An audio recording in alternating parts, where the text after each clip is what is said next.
Good morning ছাত্রছাত্রীরা। তোমাদের আজকে আরও একটি ওই 50টা কোশ্চেনযুক্ত একটি সেট আমরা আলোচনা করব জেন পাসের জন্য, এএনএম জিএনএমের জন্য এবং বায়োলজি কোশ্চেন। চলো আর সময় না নষ্ট করে আমরা শুরু করতে থাকি একে একে কোশ্চেন পর কোশ্চেনগুলো। প্রথম কোশ্চেন কী আছে না, হচ্ছে স্মৃতিকোষ যেখান থেকে তৈরি হয় তা হলো মনোসাইট, ইওসিনোফিল, নিউট্রোফিল এবং লিম্ফোসাইটস। কোথা থেকে স্মৃতিকোষ উৎপন্ন হয় না, স্মৃতিকোষ উৎপন্ন হয় আমরা জানি স্মৃতিকোষ উৎপন্ন হয় কোথা থেকে না, হচ্ছে monocyte, eosinophil, neutrophil, lymphocytes B memory কোষ লিম্ফোসাইট থেকে উৎপন্ন হয়। পরবর্তী কোশ্চেন, 1898 খ্রিস্টাব্দে ড্যাশ দ্বারা ফার্টিলাইজার এবং লিলিয়াম উদ্ভিদের দিনিশেক আবিষ্কৃত হয়েছিল। কিসের দ্বারা না, এর ক্ষেত্রে কী হয়েছে, নিউওয়াচিনস, স্ট্যাগবার্গার, অ্যামিসিনস এবং ফোক্স। এটা হচ্ছে কি নিউওয়াচিনস দ্বারা করা হয়েছিল। পরবর্তী কোশ্চেন কী আছে, পরবর্তী কোশ্চেন 3 নম্বরের, পাইরিমিডিন ক্ষারকের যে অবস্থানে নাইট্রোজেন পরমাণু অবস্থান করে। আমরা জানি পিউরিনের ক্ষেত্রে কত ক্ষেত্রে 1, 3, 7, 9, 1, 5, 7, 9, 1, 3 এবং 1, 9। এক্ষেত্রে সঠিক উত্তর কী হবে, আমরা জানি পিউরিনের ক্ষেত্রে বেশটা হয় এই একটি মাত্র হেক্সাগোনাল বলয় থাকে, তার কত 1 নম্বর এবং 3 নম্বরের ক্ষেত্রে আমরা দেখতে পাবো। পরবর্তী কোশ্চেন, যদি কোনো এনজাইমে সর্বাধিক সাবস্ট্রেটের উপর কার্যকর হয় তবে কেএম এর মান কি পরিবর্তিত হবে। কেএম এর মান প্রতি ক্ষেত্রে একই থাকবে, কেএম এর মান বিভিন্ন সাবস্ট্রেটের ক্ষেত্রে বিভিন্ন হবে এবং কেএম এর মান সাবস্ট্রেটের সর্বাধিক হবে বি এবং সি উভয় হবে। এখানে কেএম এর মান জানতে চাইছে, কেএম মানে তোমার এর ভ্যালু কি হয়ে থাকবে না, যাদের ক্ষেত্রে আমরা পড়বো এখানে, এটাও তো ঠিক হবে, কেএম এর মান, যদি এনজাইম সর্বাধিক সাবস্ট্রেটের উপর কার্যকরী হয় তবে কেএম এর মান কি পরিবর্তন হবে। কেএম এর মান কি হবে না, কেএম এর মান না বিভিন্ন সাবস্ট্রেটের ক্ষেত্রে বিভিন্ন হয়, আর কেএম এর মান সাবস্ট্রেটের নির্দিষ্টতা থাকে। অতএব সুতরাং বি এবং সি অপশন ডি হচ্ছে এর সঠিক অ্যান্সার হবে। পরবর্তী কোশ্চেনে চলে যাব আমরা। পরবর্তী, জেনোগ্যামি কি। জেনোগ্যামি এক প্রকার অনুমিলন। জেনোগ্যামি এক প্রকার কি অটোগ্যামি, অ্যালোগ্যামি এবং সমপরিণতি। জেনোগ্যামি কাকে বলবো না, জেনোগ্যামি আমরা জানি সঠিক উত্তর কি, জেনোগ্যামি এক প্রকারের অটোগ্যামি। জেনোগ্যামি এক প্রকারের কি অটোগ্যামি হয়ে থাকে। পরবর্তী কোশ্চেন, কারণ আমরা পড়েছিলাম অটোগ্যামি, গেটনোগ্যামি আর হচ্ছে জেনোগ্যামি। জেনোগ্যামি এক প্রকারের অটোগ্যামি। পরবর্তী কোশ্চেন, ফাইলেরিয়ার ইনকিউবেশন পিরিয়ড কত। এখানে ফাইলেরিয়ার ইনকিউবেশন পিরিয়ড 10 থেকে 14 দিন, 30 থেকে 45 দিন, কয়েক মাস থেকে কয়েক বছর, 6 মাসের বেশি। এখানে ফাইলেরিয়া কত, প্রায় কয়েক মাস পর্যন্ত হয়ে থাকে। ম্যালেরিয়া রোগ হচ্ছে 10 থেকে 14 দিন। পরবর্তী আসছেন, পরাগনালী যখন ডিম্বক ত্বক ভেদ করে ডিম্বকে প্রবেশ করে তখন তাকে বলা হয় এন্ডোগ্যামি, পোরোগ্যামি, চ্যালাজোগ্যামি এবং মেসোগ্যামি। বলছে পরাগরেণু যখন কি ভেদ করে, পরাগরেণু যখন ডিম্বক ত্বক ভেদ করে হয় তখন তাকে কি বলবো আমরা, এন্ডোগ্যামি তো বলবো না, পোরোগ্যামি মানে ডিম্বক রন্ধ্র দিয়ে প্রবেশ করবে, সি চ্যালাজোগ্যামি, আর হচ্ছে ডি হচ্ছে মেসোগ্যামি। তাহলে সঠিক অ্যান্সার ডি হবে, কারণ পোরোগ্যামি হচ্ছে ছিদ্র দিয়ে, চ্যালাজোগ্যামি হচ্ছে চ্যালাজাল প্রান্ত দিয়ে। পরবর্তী 8 নম্বর, ওয়াই ক্রোমোজোমের অবস্থিত জিনগুলিকে কি বলে। পলিজেনিক জিন, বেসিক জিনস, পলিপেপটাইড জিনস। আমরা সবাই জানি এটা কি হবে, হল্যান্ড্রিক জিন বলা হয়। ওয়াই ক্রোমোজোমে হল্যান্ড্রিক জিন থাকে। পরবর্তী কোশ্চেন, না ধমনী স্পন্দনের কারণ কি। স্পন্দনের কারণ উৎক্ষিপ্ত রক্তের গতি, ধমনীর মাধ্যমে প্রবাহিত রক্তের গুণগত মান, মহাধমনীতে পর্যায়ক্রমে রক্তের প্রবেশ, মহাধমনীতে পর্যায়ক্রমে রক্তের প্রবেশ এবং ধমনীর প্রাচীরের স্থিতিস্থাপকতা। আমরা কি দেখতে পাবো না ধমনী স্পন্দনের কারণ কি, ধমনী স্পন্দনের কারণ তাহলে কি এখানে অ্যাপ্রোপ্রিয়েট অ্যান্সার কোনটা হবে, পর্যায়ক্রমে রক্ত প্রবেশ এবং ধমনী প্রাচীরের স্থিতি। সুতরাং অপশন ডি। বলেছে 10 নম্বর কোশ্চেন বলেছে স্পোরোপোলেনিন সম্পর্কে কোন তথ্যটি ভুল। আবার এই ভুলটাকে আমরা বারে বারে দেখব, কারণ পরীক্ষার হলে আমরা এটাই ভুল করছি, ভুল না নয় এগুলো। এক্সাইন স্পোরোপোলেনিন নির্মিত। স্পোরোপোলেনিন হলো প্রতিরোধী জৈব যৌগ, আর এক্সাইন হচ্ছে জার্ম ছিদ্রে থাকা যার মধ্যে স্পোরোপোলেনিন বর্তমান। অপশন ডি, স্পোরোপোলেনিন উচ্চ উষ্ণতায় ও তীব্র অ্যাসিড সহ্য করতে পারে। এখানে সঠিক অ্যান্সার কী হবে, এক্সাইন জার্ম ছিদ্র থাকে যার মধ্যে স্পোরোপোলেনিন বর্তমান থাকে। পরবর্তী কোশ্চেন বলেছে একজন পুরুষ ও স্ত্রীলোকের ক্ষেত্রে 7 জন সন্তান সন্ততির মধ্যে 2 জন কন্যা ও 2 জন পুত্র সন্তান হয়েছে এবং 3 জন পুত্র সন্তানের কোনো নির্দিষ্ট রোগে আক্রান্ত, কিন্তু কোনো কন্যা সন্তান ওই রোগে আক্রান্ত নয়, তাহলে রোগটি কীগত বংশগত রোগ।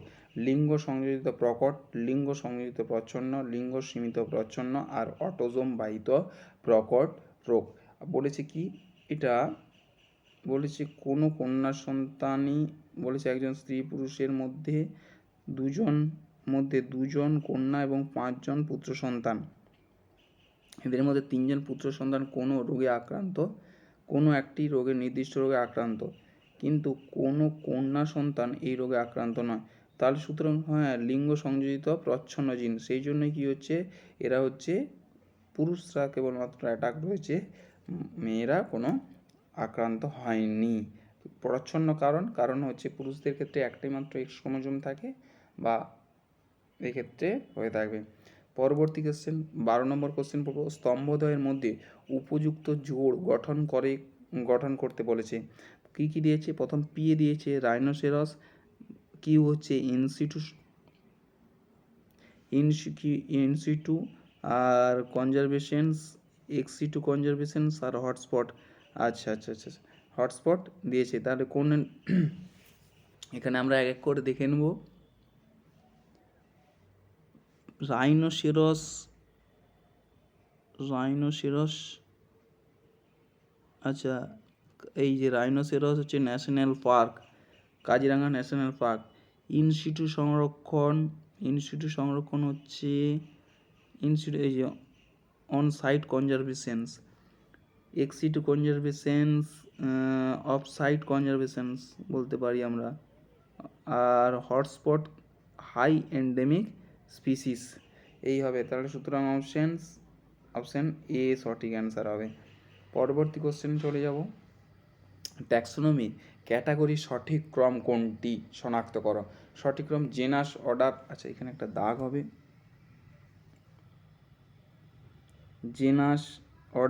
জেনাস অর্ডার স্পিসিস কিংডম, আমরা জানি এটা অপশন দেখারই আমাদের দরকার নেই।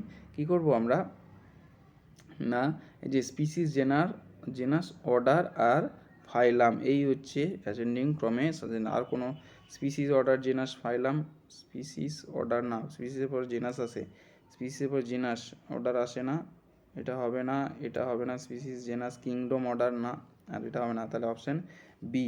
পরবর্তী কোশ্চেনে চলে যাব। পরে 14 নম্বর, নিচের পরিপাক গ্রন্থিতে প্রাপ্ত কোষ এবং তাদের ক্ষরণ পদার্থের নাম দেওয়া আছে, কোন জোটটি ভুল জানতে সেটাই জানতে চেয়েছি। ন্যাচারাল কিলার সেল হ্যাঁ মিউকাস ক্ষরণ করে। প্যারাইটাল কোষ, ইন্ট্রিনসিক ফ্যাক্টর হ্যাঁ, ডি কোষ সমান এন্টারোমরফিন না, এটা গ্যাস্টিনস, অপশন ডি হচ্ছে এখানে সঠিক অ্যান্সার। পরবর্তী কোশ্চেনে চলে যাব, দশম করোটি স্নায়ু সম্পর্কে কোন বক্তব্যটি সঠিক। আচ্ছা দশম করোটি স্নায়ু মানে হ্যাঁ ওটা একটি কি মিশ্র স্নায়ু যারা হ্যাঁ ঠিক আছে। আচ্ছা, এটি একটি চেস্টের স্নায়ু তত্ত্ব, প্যারাসিম্প্যাথেটিক। হ্যাঁ ঠিক আছে। চেস্টীয় তত্ত্ব বিভিন্ন পেশি এবং উদরবক্ষণ, হ্যাঁ ভেগাস তো করে থাকে, ভেগাস করে থাকে। এবং চেস্টীয় শাখা অক্ষিগোলকের পেশি প্রসারণ এবং বিচলনে সাহায্য করে, হ্যাঁ ভেগাস করে থাকে এটা।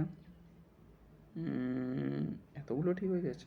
আচ্ছা, আর কি সংবেদনশীল তথ্য, স্পর্শচাপ এগুলো অনুভূতি জাগায় না। আর এই স্নায়ুপথে পরিপাক নালীর বিচলন করে না। এটা হচ্ছে রেসপিরেটরি অর্গান আর ব্রিদিং সিস্টেম এবং হার্ট সার্কুলেশন কন্ট্রোল করে। তাহলে সুতরাং 1 2 3 4 সঠিক হবে। অপশান আছে কি? হ্যাঁ আছে, অপশান সি এর অ্যান্সার। সি হচ্ছে এখানে সঠিক অ্যান্সার, কারণ দশম করটির সময় হচ্ছে ভেগাস। পরে আবার স্তম্ভ দিয়েছে, উপযুক্ত জোট গঠন করতে বলেছে।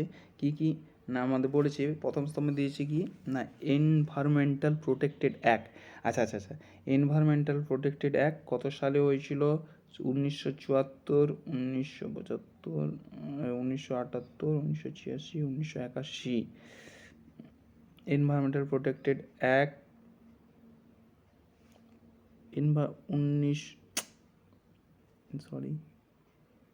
পেনটা নেওয়া হয়নি, এই 1986 খ্রিস্টে। এয়ার প্রোটেকশন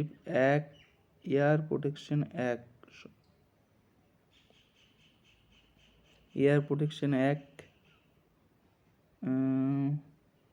1981 হবে। আচ্ছা, ওয়াটার অ্যাক্ট হচ্ছে কোথায়? 1 নম্বর কোশ্চেন হবে। আর বাকিটা কি অ্যামেন্ডমেন্ট অফ দি ইয়ার, এটা আমার জানা নেই। আচ্ছা, বাকি 3টে তো মিলছে, কার সাথে মিলছে? অপশান এর সাথে। পরবর্তী কোশ্চেন, সালোক সংশ্লেষে C1 পথে অক্সালো অ্যাসিটিক অ্যাসিডের উৎপাদনের সঠিক স্থান কোনটি? C1 পাথওয়ে সালোক সংশ্লেষে কোনোদিন C1 পাথওয়ে হয় নাকি? এটা কিছু একটা ভুল হয়ে গেছে। এটা অক্সালো অ্যাসিটিক অ্যাসিড বলেছে, মানে অক্সালো অ্যাসিটিক অ্যাসিড বলেছে ও এ, এটা C4 পাথওয়ে হবে। C4 পাথওয়েতে অক্সালো অ্যাসিড উৎপাদনে সঠিক স্থানটি কোথায়, মানে অক্সালো অ্যাসিটিক অ্যাসিড কোথায় উৎপন্ন হয়? মেসোফিল কলা সাইটোসলে, মেসোফিল কলা গ্রুপ আসে না, সাইটোসল মেসোফিল কলা সাইটোসল আসে। বাকি অপশনগুলোতে বান্ডিল সিল না, সি পর মেসোফিল কলা সাইটোসলে হয়ে থাকে। পরবর্তী কোশ্চেনে চলে যাব আমরা। পরবর্তী কোশ্চেন, কোনো এক ছাত্র পরীক্ষামূলকভাবে প্রমাণ করতে চাইল যে তেল দ্বারা মশার লার্ভা নিধনের সময় তেলটি কিভাবে কাজ করে এবং বিষ রূপে লার্ভাতে অক্সিজেন যোগাযোগ বন্ধ করে দিয়ে নিচের কোন পরীক্ষা থেকে এই ঠিক পাওয়া যায়? তেল ভর্তি আর্কোব্যাকটেরিয়াম লার্ভা রেখে দেওয়া, তেল ও জলের সমন্বয়ে বিভিন্ন আর্কোব্যাকটেরিয়াম লার্ভা রেখে দেওয়া। কোনো আর্কোব্যাকটেরিয়াম লার্ভাকে এমনভাবে রাখা হলো যখন কোনো বাধাজনিত কারণে জলের পৃষ্ঠতলে তেল দ্বারা আবৃত হলো না। আর লার্ভা দুটোকে আর্কোব্যাকটেরিয়ামে রাখা হলো, একটি তেল ছাড়া ও অপরটি জলের পৃষ্ঠে তেলের আবরণ দেওয়া। তাহলে এখানে কী হবে? এটা করলেই হবে, মানে অপশন ডি। আবার একবার বলছি, অপশন ডি। বলছে কোনো একজন ছাত্র পরীক্ষামূলকভাবে প্রমাণ করতে চাইলো যে তেল মশার দ্বারা লার্ভা নিধনের সময় তেলটি কিভাবে কাজ করে এবং বীজরূপে না লার্ভাতে অক্সিজেনের যোগান বন্ধ করে দিয়ে নিচের কোনটি পরীক্ষা দ্বারা হয়? লার্ভাকে যে আর্কোব্যাকটেরিয়ামে রেখে একটি তেল ছাড়া ও অপরটি পৃষ্ঠতলে তেল আবরণ করে দিয়ে দেওয়া হয়েছে, তাহলে পৃথক হয়ে গেছে, সেখানে লার্ভা আর দিতে থাকবে না। পরবর্তী, কোনো উদ্ভিদের উচ্চতা বহুজিন বংশগতি নিয়ন্ত্রণে AABB জিনোটাইপে উদ্ভিদের উচ্চতা 20 সেমি এবং ABB উচ্চতায় 50 সেমি এবং ABB জিনোটাইপ AA এবং BB জিনোটাইপে উদ্ভিদের উচ্চতা কত হবে? আমরা জানি এটা কি হবে। বলেছে কোনো একটা উদ্ভিদের বহু জিন বংশবিস্তারে এত জিনোটাইপযুক্ত 20 ফুট এবং এত জিনোটাইপযুক্ত 50 ফুট উদ্ভিদে এবি। আচ্ছা, প্রকৃত জিনোটাইপ কত হবে? সবার থেকে বেশি কী হবে প্রকৃত জিনোটাইপ, এটা যদি তার প্রচ্ছন্ন অবস্থাতে হেটারোজাইগাস কন্ডিশনে কত 50 সেমি হয়ে থাকে, তাহলে কত টোটাল সবচেয়ে বেশি 80 হবে। পরবর্তী কোশ্চেনে চলে যাব। স্ট্যাপ কোষ দেখা যায়। স্ট্যাপ কোষ হলো এক ধরনের লিম্বোসাইট এনকে কোষের অপর একটি নাম, এক ধরনের নিউট্রোফিল এবং যেখানে নিউক্লিয়াসে ঘনীভবন সম্পূর্ণ হয়নি এবং কোষ মাধ্যমে অনাক্রমণতন্ত্র অংশগ্রহণকারী এক ধরনের টি লিম্ফোসাইট। স্ট্যাপ কোষ হলো এক ধরনের কি না হচ্ছে নিউট্রোফিল যেখানে নিউক্লিয়াসগুলো খণ্ডিত সম্পূর্ণ হয়নি। ছিদ্রালো প্রাণীর সরলতম নালিকাতন্ত্রের জলপ্রবাহের গতিপথ কোনটি? জলপথ মানে ছিদ্রালুযুক্ত, মানে এখানে কোনটা বলেছে? ছিদ্রালুযুক্ত প্রাণীদের সরল নালিকাতন্ত্রের গতিপথ কোনটি? এই যে অস্ট্রিয়া স্পঞ্জোসিল অসিকুলাম এক্সটেনশন, অসিকুলাম স্পঞ্জোসিল অস্ট্রিয়া এক্সটেনশন আর অসিকুলাম অস্ট্রিয়া স্পঞ্জোসিল এক্সটেনশন, কোনটা হয়? সঠিক অ্যান্সার এটা হবে অস্ট্রিয়া প্রথমে থাকে, তারপরে স্পঞ্জোসিল অসিকুলাম এক্সটেনশন এই নালিকাপথের মাধ্যমে বাহিত হয়। পরবর্তী জেড ডিএনএ, এটা বহুবার তোমাদের জেন পাশে এসছে।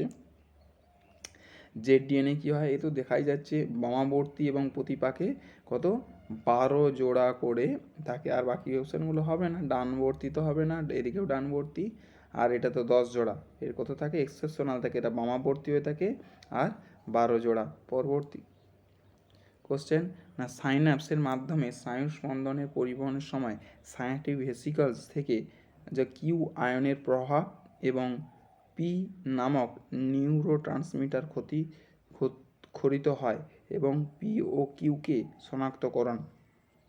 পি এবং কিউ জানতে চেয়েছে। কী হবে? সাইন্যাপসিস থেকে কী ক্ষরিত হয়? ভেসিকলস থেকে কিউ আয়ন ক্ষরিত হয়। কিউ আয়ন করতে হয় যেমন পি নামক নিউরো ট্রান্সমিটার করতে হয়। এই পি নামক নিউরো ট্রান্সমিটার বলছে, মানে পি মানে কী হবে? পি অ্যাসিটাইল কোলিন, আর এটা হচ্ছে ক্যালসিয়াম আয়ন, আর বাকিগুলো হবে না। পরবর্তী কোশ্চেনে চলে যাব। মানুষের বিবর্তনের ইতিহাসের ধারাক্রম কোনটা? মানুষের বিবর্তনের ধারাক্রম কোনটা? একদম নিয়ানডারথাল, ক্রো-ম্যাগনান, অস্ট্রেলিয়ান দিয়েছে, তাহলে অ্যাপ্রোপ্রিয়েট অ্যান্সার হবে কোনটা? এই যে Cro Magnon, Neanderthal, Homo erectus, Homo habilis, Australopithecus, Homo habilis, Homo erectus, Neanderthal আর ক্রো-ম্যাগনান। অস্ট্রেলোপিথেকাস আগে না, এই অস্ট্রেলোপিথেকাস, ক্রো-ম্যাগনান না, এগুলো হবে না। সঠিক অ্যান্সার কোনটা? অপশান বি, কারণ মানুষের আগে ক্রো-ম্যাগনান এসেছিলো, মানুষের নিকটতম হচ্ছে ক্রো-ম্যাগনান, তারপরে হচ্ছে নিয়ানডারথাল। আচ্ছা না, এখানে অপশান করটির সব থেকে বেশি কার? সব থেকে বেশি হচ্ছে করটি, সরি কোশ্চেনটা পড়া ভুল। করটি হচ্ছে একই আসবে উত্তর দুটো। করটি হচ্ছে ক্রো-ম্যাগনানের বেশি, সব থেকে প্রায় 1400 সিসি, নিয়ানডারথাল 800, তোমার 1150, 800, 900, আর একদম অস্ট্রেলোপিথেকাস কত 350 বা 400। পরবর্তী, আলোক শ্বসনের প্রথম উৎপাদিত বস্তু কি আমরা জানি? এটা গ্লাইকোলেট, ফসফোগ্লাইকোলেট, ম্যালিক অ্যাসিড এবং গ্লাইসিন। আলোক শ্বসন মানে সিটু সাইকেলের ক্ষেত্রে সব থেকে হয় কি? ফসফোগ্লাইকোলেট। পরবর্তী কোশ্চেন, মুকুলের সুপ্তাবস্থা ভঙ্গনের জন্য কি ব্যবহার করা হয়ে থাকে? জিব্বারেলিন, অক্সিন, ইথিলিন আর সাইটোকাইনিন। কি ব্যবহার করা হয়ে থাকে? অপশন এ, জিব্বারেলিন ব্যবহার করা হয়ে থাকে। পরবর্তী কোশ্চেন, ডান অলিন্দ ডান নিলয় সংযোগস্থলে যে কপাটিকা বর্তমান সেটি হলো মিউট্রাল কপাটিকা, ট্রাইকাপসিড কপাটিকা, বাইকাপসিড কপাটিকা, সেমিনাল। ডান অলিন্দ আর ডান অলিন্দ এবং ডান নিলয়ের মাঝে অবস্থান করে থাকে কে? না ট্রাইকাপসিড কপাটিকা, বাম দিকে বাইকাপসিড কপাটিকা। আচ্ছা, পরবর্তীকালে আদার অঙ্গজ জনন সম্পন্ন হয় কোনটি দ্বারা? ঊর্ধ্বধাবক, হর্ষধাবক, রাইজোম এবং ধাবক। আদার ক্ষেত্রে কি দেখা যায়? আমরা জানি আদা তো গ্রন্থিকন্দ, রাইজোম দেখা যায়। কি দেখা যায়? রাইজোম। পরবর্তী কোশ্চেন, জরায়ুজ অঙ্কুরোদ্গম দেখায়, তো অপশন আমাদের দেখারই দরকার নেই। কার ক্ষেত্রে? সুন্দরীতে। পরবর্তী কোশ্চেন 31 নম্বর, প্রথম প্রাণের সঞ্চার ঘটেছিল কোথায়? প্রথম প্রাণের সঞ্চার ঘটেছিল কোথায়? প্রোটোভাইরাস, ভাইরাস, ব্যাকটেরিয়া এবং ছত্রাক। প্রথম প্রাণের ভাইরাস কোথায়? প্রোটোভাইরাসের ক্ষেত্রে দেখতে পাবো আমরা। পরবর্তী কোশ্চেন, মধ্যে প্রত্যেকটি উদ্ভিদের কোষেই টোটিপোটেন্স এই ধারণাকে প্রবর্তন করেন। টোটিপোটেন্স এই ধারণা প্রথম ইসি স্কুকিং, এই হচ্ছে হেভারল্যান্ডস, PR হোয়াইটস এবং FC স্টোয়ার্টস। কার ক্ষেত্রে আমরা দেখতে পাবো? না, আমরা দেখতে পাবো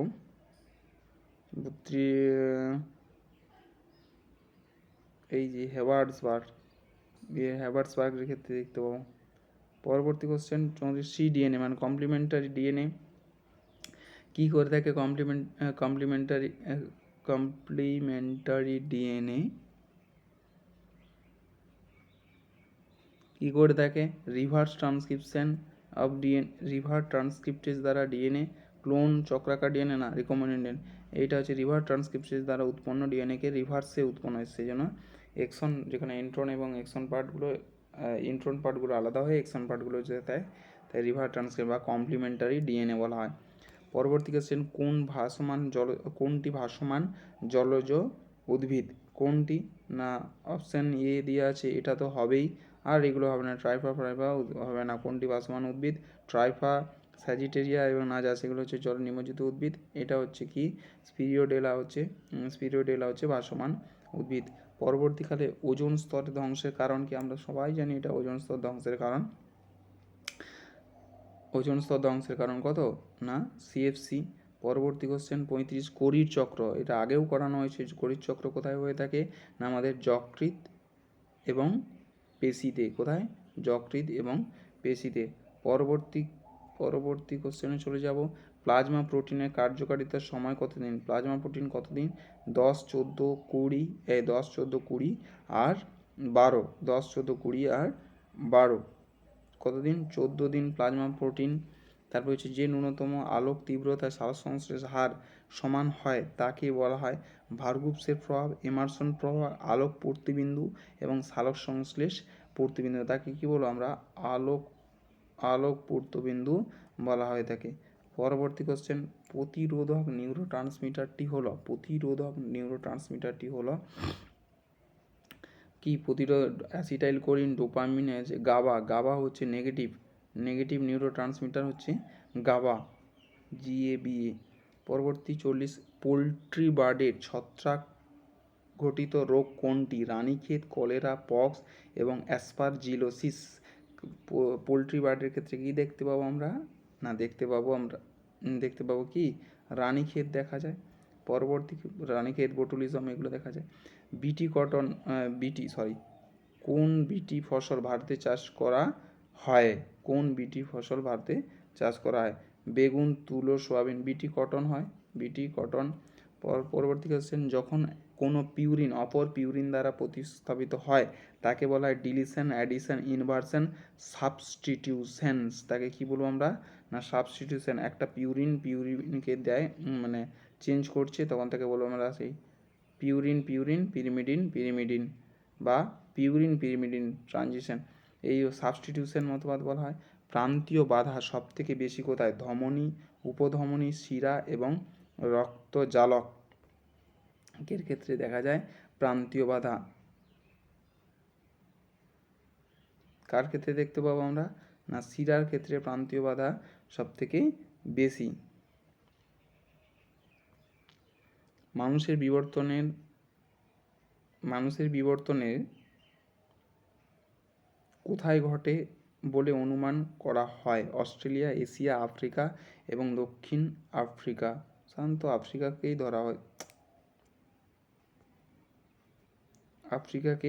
ধরা হয়ে থাকে। পরবর্তী কোশ্চেন, বায়োকোয়েন্সিয়াস শব্দটি কে প্রবর্তন করেন? বিজ্ঞানী ওডাম, মেন্ডেলস, লেনিয়াস এবং কার্ল মরভিলস। কে করে থাকে এটা? আমরা জানি কার্ল মরভিলস। বায়োসে। পরবর্তীকালে নিচের কোর্সটি এটা কোর্সটি না, কোনটি? এক মিনিট।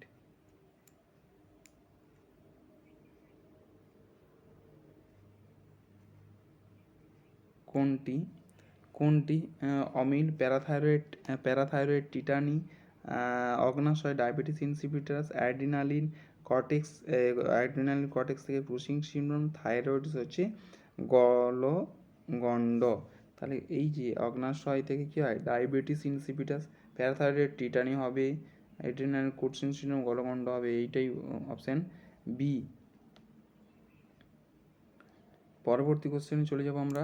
37 নম্বর কোশ্চেন, গ্যামেটের মিলন ব্যতীত নিষেক প্রক্রিয়াকে কি বলে? 47 কি আসবে? Apomixis, অ্যাম্ফিমিক্সিস, parthenogenesis. গ্যামেটের মিলন হয় না, গ্যামেটের মিলন হয় না মানে সেটা কী হবে? মিক্সিস থেকে মিলন। আচ্ছা, নিচের কোনটি জন্ম নিয়ন্ত্রণ পদ্ধতি? IVF, ET, GIFT, IUDS, HTF। কোনটি হচ্ছে জন্ম নিয়ন্ত্রণের পদ্ধতি? কোনটা হবে?